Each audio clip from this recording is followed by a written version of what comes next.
పంది నుంచి గుండెని తీసి మనిషిలో పెట్టాలని ఈ మధ్య ప్రయత్నాలు జరుగుతూ ఉన్నాయి.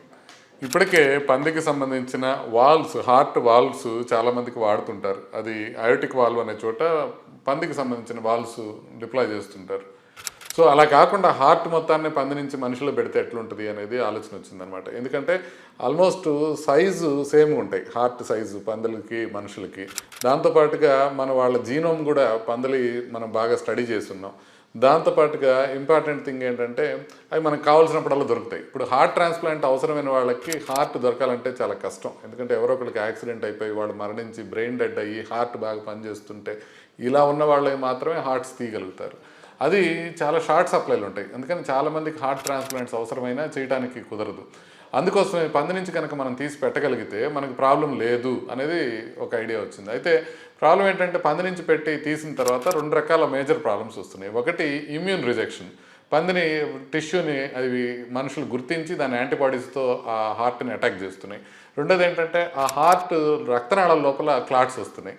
సో ఇలా రావడం వల్ల 2 మేజర్ అడ్వాంటేజెస్ ఈ మధ్యకాలంలో వచ్చినాయి.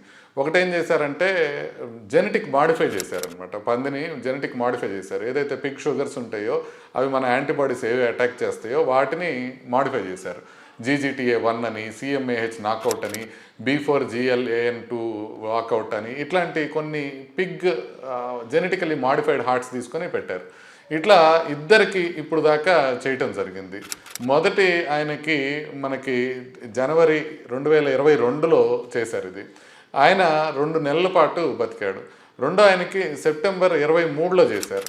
ఆయన ఇంకొక 6 వారాల నుంచి 8 వారాల దాకా బతికాడు. కాకపోతే ఎక్కువ కాలం బతకటం కుదరట్లేదన్నమాట. ఎందుకు అనంటే ఈ 2 కారణాల వల్ల. సో ఇంకా కొంచెం మాడిఫై చేస్తే అవి ఇంకా ఎక్కువ కాలం బతికే అవకాశం ఉంటుంది. పోను బ్రిడ్జ్ టు ట్రాన్స్ప్లాంట్ కోసం ఇది వాడుకోవచ్చు అని. అంటే హ్యూమన్ ఆర్గాన్ దొరికే వరకు ఈ లోపల పంది అవయవాన్ని కనుక అమర్చగలిగితే ఆ హ్యూమన్ ఆర్గాన్ దొరికిన తర్వాత మళ్ళీ ట్రాన్స్ప్లాంట్ చేస్తే వాళ్ళు ఎక్కువ కాలం బతికే అవకాశం ఉంటుందని. సో ఇప్పుడు పందికి సంబంధించిన కిడ్నీ ట్రాన్స్ప్లాంట్ బాగా ప్రాచుర్యంలోకి రాబోతోంది. ఈ మధ్య FDA వాటిని ఒక క్లినికల్ ట్రయల్ ఓకే చేసింది. కానీ హార్ట్కి సంబంధించి మాత్రం ఇంకా టైం పట్టే అవకాశం ఉంది. అది కనుక వస్తే మనకు కంప్లీట్గా రిజెక్షన్ తక్కువ వస్తే చాలామందికి ట్రాన్స్ప్లాంట్ అవసరం పడిన వాళ్ళకి చేయడానికి అవకాశం ఉంటుంది.